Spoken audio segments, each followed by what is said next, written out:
एक छोटे से गांव में एक लड़का रहता था जिसका नाम सूरज था। सूरज का सपना था कि वह बड़ा आदमी बने और अपने गांव का नाम रोशन करे, लेकिन उसके पास कोई विशेष संसाधन या बड़ा सहारा नहीं था।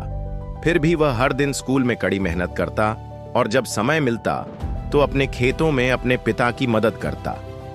एक दिन गांव में एक बड़ा स्कूल प्रतियोगिता हुआ जिसमें जिले के सभी छात्र भाग ले रहे थे। सूरज ने भी सोचा कि इस मौके को खोना नहीं चाहिए। उसने प्रतियोगिता में भाग लिया, लेकिन उसे पहले से ही पता था कि वह प्रतियोगिता में जीतने के लिए सबसे तेज नहीं था। फिर भी उसने अपनी मेहनत और ईमानदारी से तैयारी की। प्रतियोगिता के दिन सूरज ने अपने आत्मविश्वास और मेहनत के बल पर पहले स्थान पर जीत हासिल की। उसकी जीत ने सभी को यह सिखाया कि संसाधन न हो तो भी अगर दिल में मेहनत और इरादा मजबूत हो तो कुछ भी असंभव नहीं है। उस दिन सूरज ने न सिर्फ खुद को साबित किया, बल्कि गांव के सभी बच्चों को यह संदेश दिया कि मेहनत और आत्मविश्वास से बड़ी मुश्किल भी आसान हो सकती है। सीख: अगर आपकी मेहनत सच्ची हो और आपका इरादा मजबूत हो तो कोई भी चुनौती आपको रोक नहीं सकती। गांव के पास एक घना जंगल था जहां मोहन और राजू बचपन से साथ खेलते थे। दोनों गहरे दोस्त थे। एक दिन उन्होंने सोचा, चलो जंगल में घूमते हैं, कुछ नया खोजेंगे। चलते चलते वे जंगल के अंदर गहराई तक पहुंच गए। अचानक झाड़ियों के पीछे से एक बड़ा भालू निकल आया।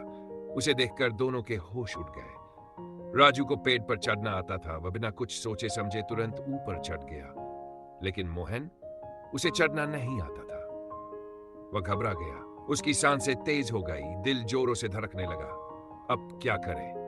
उसे याद आया कि उसने सुना था, भालू मरे हुए इंसान को नहीं खाता। वह तुरंत जमीन पर गिर पड़ा, अपनी आंखें बंद कर ली, सांसें रोक ली। भालू धीरे धीरे उसके पास आया, उसकी गर्दन को सूंघा और फिर वह चुपचाप वहां से चला गया।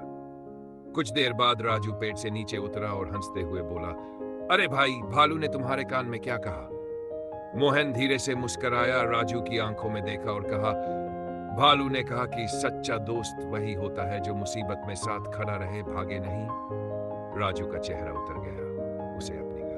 उसे अपनी शर्मिंदा होकर मोहन से माफी मांगी। उस दिन से दोनों ने सच्ची दोस्ती का मतलब अच्छे से समझ लिया।